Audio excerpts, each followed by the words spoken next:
પ્રિય ભરત સમભાઈ શાસ્ત્ર ભગત તુમારો યશ ગાવે યશ કહી શ્રીમતી કાંડલ ગાવે સનકાદિક બ્રહ્માદિ મુનીષા નારદ સારદ સહિત અહીશા યમ કુબેર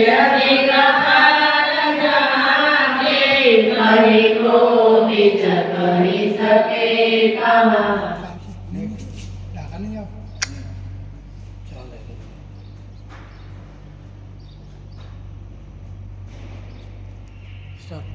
વિરમગામ માંડલ જેત્રોદ તાલુકાના સમગ્ર વિસ્તારમાં રાજેન્દ્ર પ્રસાદ શાસ્ત્રીનો શહેર ગામના શ્યામાળા ઉપર બાલા હનુમાનજીના મંદિરના જોડે આશ્રમ છે. તેમાં આશરે 10 વર્ષ પહેલાં એમના ગુરુજી વિશદપુરા રહેતા હતા. તેમને એમનો આશ્રમ નિસ્વાર્થે છોડી દીધો અને પછી રાજેન્દ્ર પ્રસાદ શાસ્ત્રીજી અહીંયા એમના આશ્રમમાં લાવ્યા.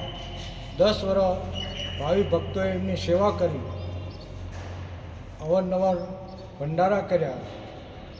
પછી અનાચક 10 દિવસ પહેલાં એમની તબિયત થોડીક બગડી. માંડલ થોડીક સવજીભાઈની દવા લીધી, વડગામથી દલસુખભાઈ ડૉક્ટરની દવા લીધી. તે છતાં ફેર ના પડવાથી કડી હોસ્પિટલ ભાગ્યોદયમાં દાખલ કરવામાં આવ્યા. ત્યાં છેલ્લે એમને છેલ્લો શ્વાસ દેવલોક ચરણમાં પામ્યા અને તેમની સમાધિ શહેર આશ્રમમાં 23 તારીખને શનિવાર સવારમાં 7 વાગે આપવાની છે.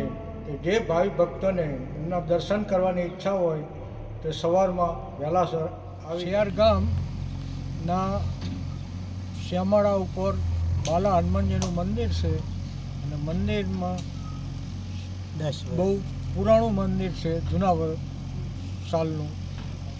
ત્યાં એક સંત આવ્યા હતા. સંત અમારી જગ્યામાં રહ્યા, લગભગ 12-13 વર્ષ રહ્યા હશે. અહીંયા ભક્તિ એમની બહુ જોરદાર હતી. અનાજ જિંદગીમાં કોઈ દિવસ લીધું નથી એમને નાનપણથી, અને ભક્તોની ઉપર ધ્યાન બહુ રાખતા હતા. ખરા 8 તારીખે બાપુને ઓળખતા હતા.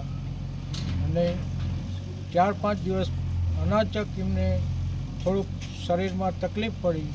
એમને કડી હોસ્પિટલમાં દાખલ કરવામાં આવ્યા અને ત્યાં 5-6 દિવસના અંતે એમને કડીમાં દેહ ત્યાગ કર્યો, બ્રહ્મલિંગ થયા. અને 23 તારીખ સવારે 7 વાગે શનિવારના દિવસે અહીંયા આશ્રમમાં, શહેર આશ્રમમાં એમની સમાધિ કરવાની છે. એમના દર્શનનો લાભ લેવા સર્વે ભક્તોને અમે આમંત્રણ આપીએ છીએ.